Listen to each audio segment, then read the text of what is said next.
Aujourd'hui, si on voit l'évolution des convocations de Farba Ngom et Tahirou Sarr, on se rend compte en réalité que le Sénégal n'avait jamais manqué d'argent. Ces gens-là n'ont jamais eu des responsabilités sous le gouvernement de Macky Sall. Jamais. Ils ont juste usé de leur proximité avec Macky Sall. Et ils s'en sont enrichis de manière très irresponsable. De manière même astronomique. Parce que si une personne, un Sénégalais, qui avant 2012 était inconnu, que ce soit dans le milieu du business ou dans le milieu même dans le milieu politique, parvient à pouvoir proposer plus de 440 milliards de francs CFA pour ne pas aller en prison. Son dossier n'est même pas ouvert. Le gars, il propose 440 milliards pour ne pas aller en prison. Mais ce gars-là, jusqu'à quelle hauteur il est riche? Il a combien de milliards dans son compte pour pouvoir proposer cette somme-là? C'est ça la question que les gens doivent se poser. Et de l'autre côté, vous avez Tahirou. Tahirou, avant même ça, le jour de sa convocation, il a proposé des centaines de milliards, plus des titres de foncier de plusieurs milliers d'hectares. Pour vous dire, le titre foncier proposé par Tahirou Sarr, pour ceux qui ne connaissent pas le Sénégal, ou qui ne connaissent pas le dossier, le titre foncier proposé par Tahirou Sarr pour une garantie pour ne pas aller en prison, est plus large que la taille de la ville de Dakar, du département de Dakar. C'est-à-dire qu'aujourd'hui, il y a une personne qui a plus de terre que le département de Dakar. C'est comme si on vous dit en France, il y a quelqu'un qui a des terres supérieures au département de Paris. Voilà, un simple citoyen qui n'a jamais joui de nomination. Il a juste usé de sa proximité avec l'État. Et aujourd'hui, il est poursuivi pour complicité. Maintenant, on se pose la question. Si Tahirou Sarr, en tant que complice, Farba en tant que complice, est capable de débloquer une somme aussi astronomique, combien ils ont dans leur compte? Combien ils ont dans leur compte pour pouvoir proposer cette somme astronomique? La deuxième question, c'est si les complices sont capables de débloquer une telle somme, certifiée, les banques ont certifié que ces sommes existent dans leur compte. Les auteurs, à quelle hauteur ils se sont enrichis? Et combien ils seront prêts à proposer, eux les auteurs, les responsables pour ne pas aller en prison? Parce que c'est les responsables qui déclarent leur garantie à plus de 400 milliards. Une seule personne, une seule soirée. Maintenant, les principaux responsables, combien ils vont proposer? Des milliers de milliards? Ou bien, ils vont nous proposer combien on va trouver dans leur compte? Des dizaines de milliards. Comme le dit Cheikh Omar Ad, il a donné une liste. Hein. Cheikh Omar Diagne, excusez-moi, il a donné une liste. Il a donné une liste, tout ce qui est Tahirou Sarr, Farba Ngom, Mbaye Prodac, Amadou Ba, ancien premier ministre, la famille Faisal. Si on traque ces gens-là, on les oblige à payer, il dit qu'on aura plus de 1000 milliards. Et on aura 10 fois le budget du Sénégal. Et moi, je suis d'accord dans sa démarche. Il a parfaitement raison. Le Sénégal ne manque pas d'argent. C'est que l'argent est entre les mains des personnes qui ne doivent pas l'avoir. Donc aujourd'hui, au lieu d'aller appeler la Banque mondiale, le FMI ou tout autre créancier, je pense que l'État du Sénégal doit mettre l'accent sur la reddition des comptes. Remettre la main sur cet argent qui a été volé par ces gens-là, qui se chiffrent à plusieurs dizaines de milliards. Parce que n'oublions parce que là, jusqu'à présent, tout ce qu'on vous dit là, vous cumulez leurs biens, c'est presque 1000 milliards. Des gens qui n'ont aucune responsabilité et qui n'ont même pas été convoqués pour être auteurs responsables de quoi que ce soit, mais complicité. C'est-à-dire, c'est des complices. Si des complices sont capables, en moins de 24 heures, de nous sortir 443 milliards comme garantie pour ne pas aller en prison, les responsables, combien ils vont nous proposer? C'est ça la vraie question. Aujourd'hui, Tahirou Sarr, depuis 2012, vous savez que Tahirou Sarr est impliqué dans tous les scandales qui ont touché le Sénégal. en matière foncière. Partout. Tahirou Sarr, Farba Ngom. Mais qui sont derrière ces gens-là, qui n'avaient aucune responsabilité et qui ne l'ont jamais eu et qui ne l'auront plus jamais. Aujourd'hui, on vous parle de ces milliards-là. Mais est-ce que vous savez que dans plusieurs quartiers de Dakar, plusieurs immeubles qui ont été expropriés ont été vendus à Tahirou Sarr à des prix dérisoires.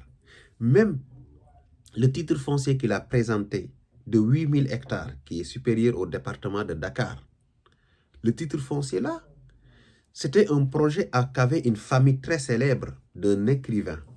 Je vous dirai les noms dans les prochaines vidéos. Ce projet-là, cette famille avait ce projet et l'État les avait donné ces terres-là. Maintenant, si le projet ne peut pas marcher, si le projet échoue, la logique voudrait que ces gens-là rendent leurs terres à l'État, parce que l'État les avait donné les terres pour ce projet-là. Malheureusement, au lieu de faire ça, les gars, ils ont mis aux enchères les 8000 hectares. Et Tahirou Sarr l'a acheté à un prix dérisoire. Donc, c'est de cette manière très nébuleuse que Tahirou a accédé à ces 8000 hectares. Donc, ce que doit faire l'État, c'est de savoir que cette vente était illégale. Ces terres étaient destinées à un projet. Le projet n'a pas eu lieu. L'État reprend ces terres. C'est ça la logique c'est cette logique-là que devait respecter Macky Sall. Mais comme dans ces 12 dernières années, on n'a jamais eu de dirigeants, on n'a qu'un cercle de politiciens qui usent et abusent du bien du peuple sénégalais, nous sommes arrivés à ce niveau de détournement à grande échelle. Et c'est dommage. Donc, son Excellence, Monsieur le Président de la République, Bassirou Diomaye Diakhar Faye, sachez que votre pays a de l'argent. Ousmane Sonko, sachez que votre pays a de l'argent. Votre mission principale doit être d'aller récupérer cet argent-là. Parce que c'est là où vous attend le peuple sénégalais. Parce que le peuple sénégalais aujourd'hui sait qu'il y a de l'argent au Sénégal, mais il n'est pas là où il doit être. Si je vous demande, si je vous dis à quoi pourraient correspondre les fonds de garantie déposés par ces gens-là, je vais vous dire, vous connaissez l'autoroute Ila Touba. L'autoroute Ila Touba, rien que les fonds déposés par Farba pour ne pas aller en prison, peuvent construire l'autoroute Edemi. C'est-à-dire, ils peuvent faire Touba-Dakar, et ils peuvent faire tout Ila Touba et faire encore la moitié de Ila Touba pour une seule personne qui n'a jamais eu de responsabilité. De même pour Tahirou Sarr. Donc, je peux vous dire que rien que ces deux personnes-là, si on les oblige à payer, rien qu'en se basant sur ce qu'ils ont donné comme garantie, le Sénégal peut construire un train qui va relier Dakar, Tamba, Kolda, Ziguinchor, Sédhiou. Rien que pour ces deux personnes-là. Le Sénégal aura suffisamment d'argent pour financer ce pont-là. Donc, c'est à ce niveau-là que vous voyez combien c'est dangereux le jeu de ces gens-là. Combien ils nous ont ruinés. Et pourtant, ces gens-là n'ont jamais eu de responsabilité. Je le répète pour que les gens sachent que c'est des gens qui sont poursuivis pour complicité. Ils ne sont auteurs de... C'est-à-dire les cœurs de ce système de détournement-là ne sont pas encore appelés. Tahirou Sarr, personne ne le connaît dans le milieu politique, pas d'entreprise. On le connaît comme ça que dans des dossiers nébuleux. Donc, vous prenez aujourd'hui Farba Ngom. Farba Ngom, à lui seul, peut financer l'autoroute du Nord qui va faire Saint-Louis jusqu'à Bakel. Il passe toutes les villes de Fouta. Donc, je pense que c'est une chose que le gouvernement devait faire, l'obliger d'abord à construire cette autoroute-là, et après le reste de l'argent, il le récupère. C'est sûr qu'il restera beaucoup. Et quand on viendra aux autres qui ont eu des responsabilités, ces gens-là, on s'attend à avoir 10 fois, 20 fois le budget du Sénégal quand on les obligera à payer.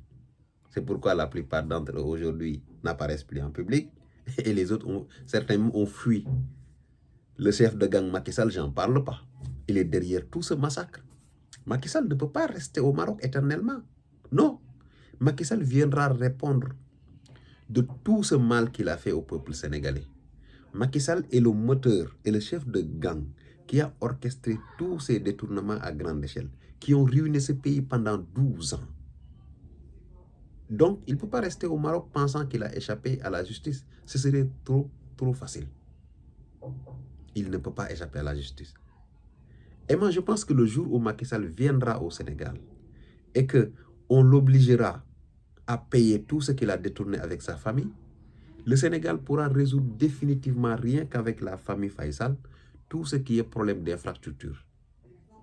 Vous prenez Mame Mbaye Niang, vous prenez Amadou Ba, vous prenez les autres, c'est-à-dire ces grands délinquants-là, il faut que chaque personne, dès qu'on récupère son argent, on le met dans un secteur. Farba Ngom et Tahirou Sarr leur argent pour servir à régler définitivement le problème des transports de masse. C'est-à-dire construire des trains qui vont relier les grandes villes du Sénégal avec leur argent qu'on va récupérer. Amadou Ba, j'en parle pas, il est multimilliardaire. Mame Mbaye Niang, lui, il a fui. Et tous ces petits délinquants qui ont des 4-5 milliards détournés. Donc, vous voyez que ce gouvernement actuel, au lieu de craindre quoi que ce soit, il n'a qu'à d'abord chercher à recouvrer ces fonds-là, financer son développement. C'est ça qu'on lui demande.